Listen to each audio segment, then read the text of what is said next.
Let's have a short conversation, guys. Here we are again, another night to talk about these books and encouraging you to grab your copies on Amazon. Grab a copy. All right? Grab a copy. You can also, if you want to order directly from me, you can do that also. This is the hard copy, and this is the paperback.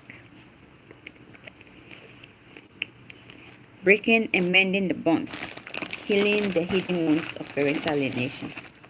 Then we have these, Healing from Narcissistic Love, Reclamation of Self After Rejection, Betrayal, Abuse, and Emotional Manipulation. So we are here again to talk about these books and encourage you to grab a copy, okay? All right? This is a book that is intended to help you no matter which phase you are in your healing journey. These books are supposed to be helping you, holding you, guiding you throughout the journey. All right? Today I'm going to get reading from chapter 10 that says that the hook, why smart loving women stay. The hook, why do you think people stay? Right? Why do you think smart loving women, hardworking, industrious women, why do you think they stay? She did not stay because she was weak. She stayed because her nervous system called the familiar safe. Why do you call it safe? Why do you call the familiar safe? It's a question that echoes through every therapy room, every late night phone call, every journal soaked in shame. Why did I stay? So before you start asking yourself, why did you stay in that relationship? Hi. Byron Miss Carter. I think that's Miss Carter. And hi to P52. How are you guys doing? Nice to have you on board. I am the author of this book. How is your day? My day is great. Thank you for asking. I'm so sorry, but I can. Oh, you want to shout out Katie, James Katie. How you doing? Yes, you sure can. Help me like, help me share, help me invite, and help me subscribe to my channel. So I'm the author of 2 books. They just premiered on Amazon. This one is Healing from Narcissistic Love, Reclamation of Self from Rejection, Betrayal, Abuse, and Emotional Manipulation. So we're reading chapter 10. You know, when people go through this kind of relationship, most people ask themselves, why did I stay? The other book, let me introduce you to the other book. The other book is Parental Alienation book. It's also trauma. These 2 books are in my trauma series, 1 and 2. They are available on Amazon. You can grab your copy. Breaking and Mending the Bonds, Healing from Narcissistic Love. Breaking and Mending the Bonds, healing the hidden wounds of parental alienation. Okay, people bring out one book. I brought 2 at a time, so sometimes I have to be very mindful. So forgive me about that. But this one is Breaking and Mending the Bonds. If you are in court right now, if you are married right now, living with your husband, and you don't share the same language when it comes to discipline, grab this book. If you feel like your child listens to one parent versus the other, grab this book. If you feel like someone controls your child's ability to decide if I want to relate with you or not, grab this book. If you're an adult that dealt with an absentee parent, grab this book. Breaking and Mending the Bonds. The bond that was broken can be mended. But how do you mend it? Have you ever seen a doctor, a physician tell you that I'm treating you with the diagnosis of diabetes without actually diagnosing you? No. So you really need to identify. You really need to find out, put a name on the issue, label it, and then in the same book you have strategies of healing. Can you open the book, please? Of course, of course, of course. Yep, these are the books. Okay, this one is the Healing from Narcissistic Love, Reclamation of Self. So I said I'm going to give you a snippet, like a little bit reading on chapter 10, whereby I want to talk to you about, people blame their friends, their family members. Why did she even stay that long? Why did she this? Why did she that? The strongest go through abuse. The narcissists are smart. They handpick, because don't forget, the narcissist is coming because they have a need. So they cannot pick you if you don't have what they need. The narcissist is hungry. He's going to pick a person that is hardworking, have a stable job, and will stick and do like the like vampire till he drains you dry with nothing left. So you think a narcissist that one blood to suck will go and get a broke person like me? No. He's gonna go and get somebody that is hardworking, industrious, want to make business. Hi, Alena King. Alena, hi, how are you? See my point? Yes. So you cannot sit and think the narcissist or a person that is mean. Understand, I'm using the word narcissist, but it's not every abusive person that is a narcissist. It's not every abusive person that is a narcissist. So when you are getting this book, get it with open-minded. It could be that co-worker that is mean. It could be that friend that is selfish. It could be that this book will help you. This book will even help you to reparent. It teaches you how to reparent yourself. You get it? That's good. I'm glad you are doing good. You see what I'm saying? So get this book, Healing from Narcissistic Love, Reclamation of Self from Abuse, Rejection, Betrayal, and Emotional Manipulation. You get it? It is a question that would, that wounds twice. Once for the pain that you endured, and again for the guilt of enduring it. You see that? Once, the pain you are going to endure when you are dealing with this kind of people, you're going to deal with different kind of shame. You're going to deal with the shame, the stigma. Now you have to face your friends and your family because, hey, you held this person to them. Thank you so much for liking the video. Now you have to deal with that, the humiliation, that pain, two different kind of pains. You have to deal with the pain that you endured, and then the pain of guilt. That's why did I even allow myself to endure this? But what if the answer is not moral, but biological? What if intelligence, empathy, and endurance, the very traits that make you remarkable to be handpicked by the narcissist or your perpetrator or the person that chose you?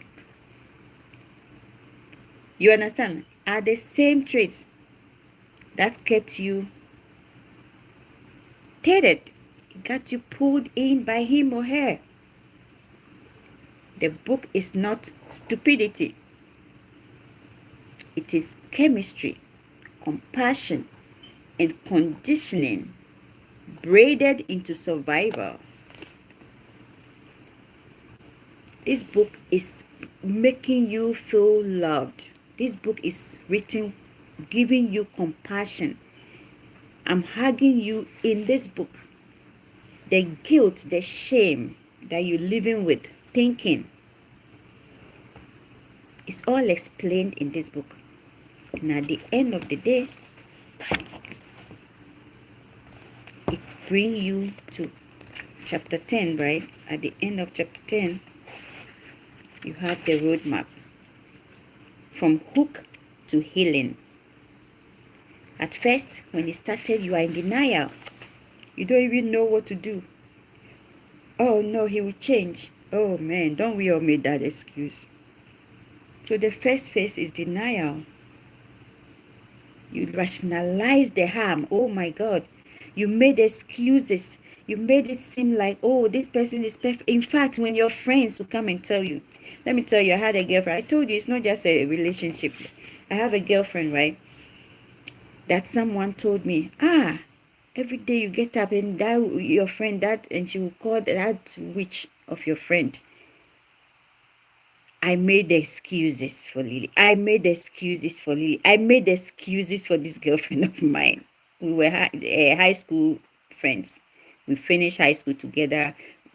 During holidays, sometimes I go to her. She had a communication center. Her boyfriend would come there. I go to my dad's house in Accra, Dansuma. I'll come and visit, and she's in the Zongo. They rent in the Zongo. I stay in my dad's house in, if I'm not with my mom and I'm on holidays in Accra.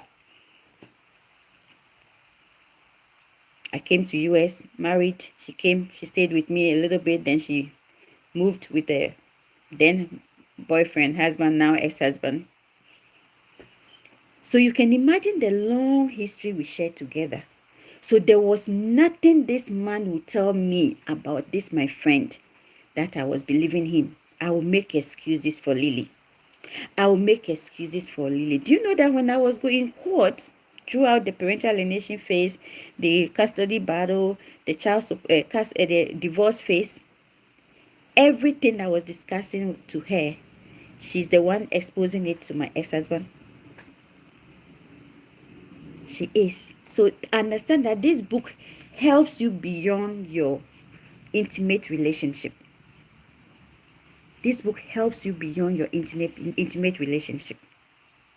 So that's what I'm saying. When you get in this book, get it with open-mindedness. Don't be fixated on the narcissism, because the narcissism, we all have it. Your girlfriends, your co-workers, everybody have a narcissistic trait.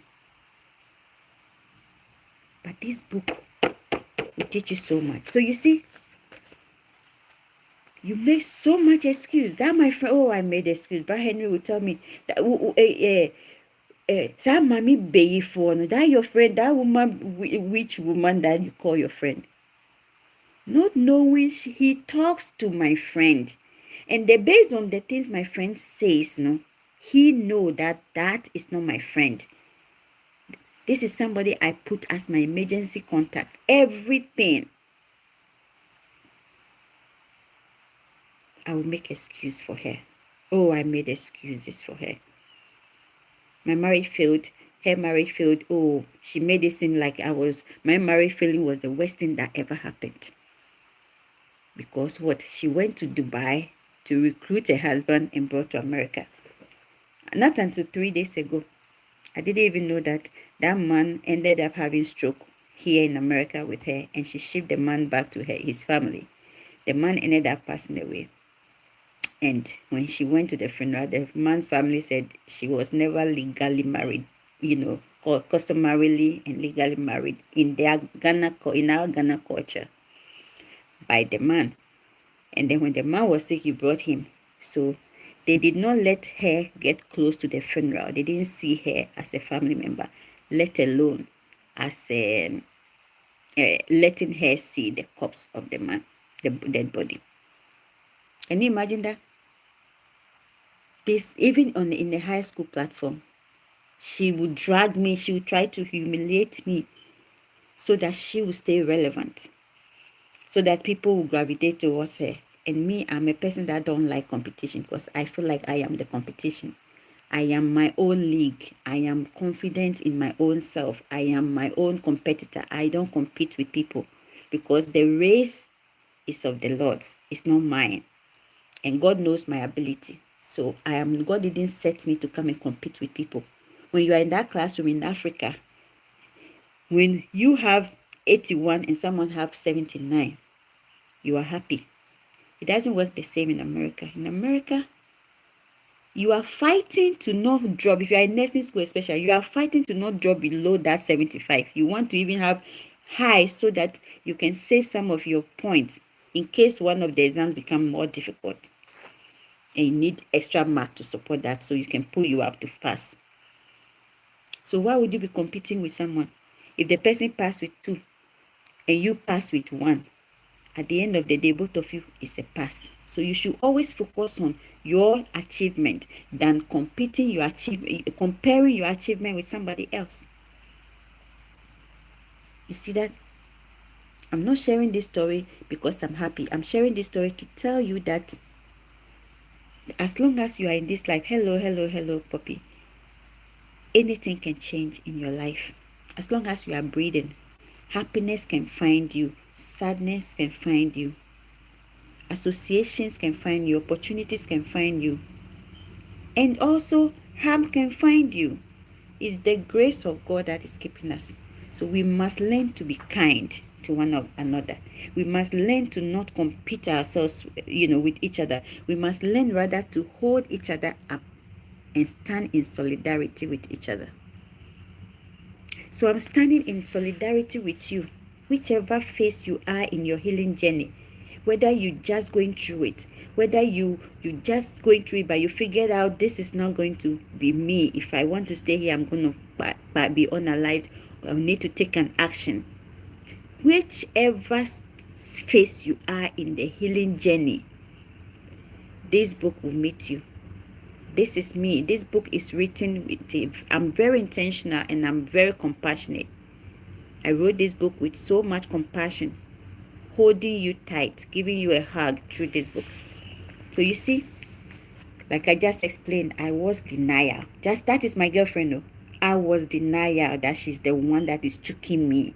Every time I go to court and my ex-husband talks, the minute they call us to stand, he will talk about my case, my evidence that I have gathered before they even bring it up, making my evidence irrelevant each time, not knowing there is a bigger person that is so jealous, comparing themselves to you, want to see you fail. The more you fail, the more they feel confident. It's not like they are also winning, no, but the more you win, the more you fail, they are failing too, but the more you fail, that gives them confidence. So they'll be choking you, hurting you. Meanwhile, you used to consider them. So that your friend, that your husband, that your boyfriend, that you think is your person, is that person also seeing you as his person or her person? That's the question you should ask yourself. So you see, denial, rationalizing harm, the harm they are creating, the abuse they are giving you, the abuse, the gaslighting, the verbal abuse, you rationalize it. Oh, he's saying that, like, look at a typical one I did. Oh, he's cheating because we are not married yet. If we get married, he would stop. Master, the person is showing this is who they are. Did anything change? It became worse. Is that not why I'm divorced now? I'm divorced now, right? It's been 16 years. You see? So this is what we do. We rationalize, we make excuses. And then I want you to pull yourself out of that phase. So now you are heading towards healing. So you see, I say healing roadmap for the chapter 10, healing roadmap from hook to healing. You were so hooked. You were intoxicated with that toxic love. You were so drunk in it. So phase 1, you were in denial. Phase 2, what it feels like. When you start realizing how it feels like, from denial to internalizing and rationalizing, then your healing focus, now you became awareness. What do you do after that? Restorative practice. When you finally realize that this don't feel well, I keep making excuses, I keep rationalizing, I keep thinking it is what it is. What do I do now? That's when they start planning. They start thinking of their escape plan. Okay, I don't have money to move you. I'm going to stay here, but I'm going to make it comfortable for me. I'm not getting a divorce, but I'm not going to engage in the toxic energy, in the exchange of the energy anymore. So your restorative practice is where you start writing your journal. What else am I doing? What is your plan? Write facts. Number one, I ignore when I miss him. Is that not one of the things we should be doing? Now I tell you, you don't just ignore, you replace. The missing him, the edge, that is intoxication. That is addiction. You are addicted to the love, right? So how do you retrieve yourself from that?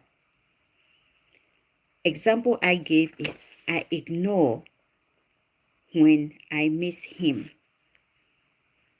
But I will also add that you don't just ignore, you do replace the edge. Get up, take a walk, get up, take a bath, get up, do a distractional activity. Engage in a distractional activity that will take your mind off the desire. You see, he will call you, you are addicted, you are waiting on that call. What is a distraction activity? I will turn off my phone. I will turn off my phone. You see? So if you buy this book, these are the things you're going to get. And that's just one of the examples. You see? That's just one of the examples. So I want to end here, and I hope that you go and consider buying this book. It's available on Amazon. It's two of them. Buy this or you buy that. Healing from Narcissistic Love. Reclamation of Self from Abuse, Rejection, Betrayal, and Emotional Manipulation. And this one is Breaking and Mending the Bonds, Healing the Hidden Wounds of Parental Alienation. It's so crucial that you get one of these books or both of them. It's available on Amazon. If you want the link, you go to my my TikTok page, same name, Epa Worldwide, and you will see the link in there. If you try to search it, because it's new, so it's not, when I try to look on Google, it's not coming up yet. But if you go to Amazon itself and you put the title in, you will see it. They do pop up there. And get your copies, because these were written to help you not to feel guilt, to help you to be more compassionate to yourself, to help you to realize that you didn't do anything wrong, to help you to change the patterns, the things you usually do when you miss him, the things you usually do waiting on him. He's not coming from work. He's not coming. He's not telling you where he is at, but you are sitting there not sleeping. He's not coming back. If you can't sleep, get up and you to leave the house. Go watch a movie. Do something. Get out of the house. Go to the library. Take a walk. Something. And you know what? Take that walk and leave the phone in the house. The little things, not big. Take that walk and leave the phone in the house. So by the time you come back, he's there expecting you to be buzzing his phone. Master, by the time you come back to the house, 2 hours, 3 hours has gone. 2 hours, 3 hours has gone. So if this is the kind of content you like, then keep coming back here. Few times a week, I come on live and do this kind of discussions to help you change the approach in healing, help you change the way you want to perceive what is being done to you, and then how to get out of those feelings. Okay, my name is Mamle Yoko Godwins, and I represent EPA Worldwide platforms on social media. Have a good night, and don't forget to like, share, and subscribe to my YouTube channel, Facebook, EPA Worldwide, TikTok, EPA Worldwide, Instagram, EPA Worldwide, and subscribe to both YouTube, Facebook, even TikTok. You can subscribe and go to Amazon. If you type the title of the book into the Amazon app itself, they do come up. In the search, they do come up. You can order your copy. God bless you. Have a good night. And let me know when you ever when you're able to buy one, please write me a review on Amazon. Okay, write me a review. If you write review, then it will be popping up on Google, so that people get access to it too. All right, so don't forget, do me a favor, buy a copy for me. Today is my son's 17th birthday. Okay, when I started my journey as a victim of parental alienation, my baby was only 11 months old, and today he is 17. So congratulations to us, and thank God for his mercies. Shout out to my son on his big 17th birthday. God bless him, and God uh, order his steps and open more doors of, for him, more doors of blessings, opportunities, everything for him. I bless him also, and I ask you that you consider buying a book as a gift to my son today. Okay, buy one of these books, and it will be our pleasure. We will appreciate it so much. That will be our gift for my son's 17th birthday today. God bless you, and have a good night. I'll see you tomorrow, because tomorrow I'm free.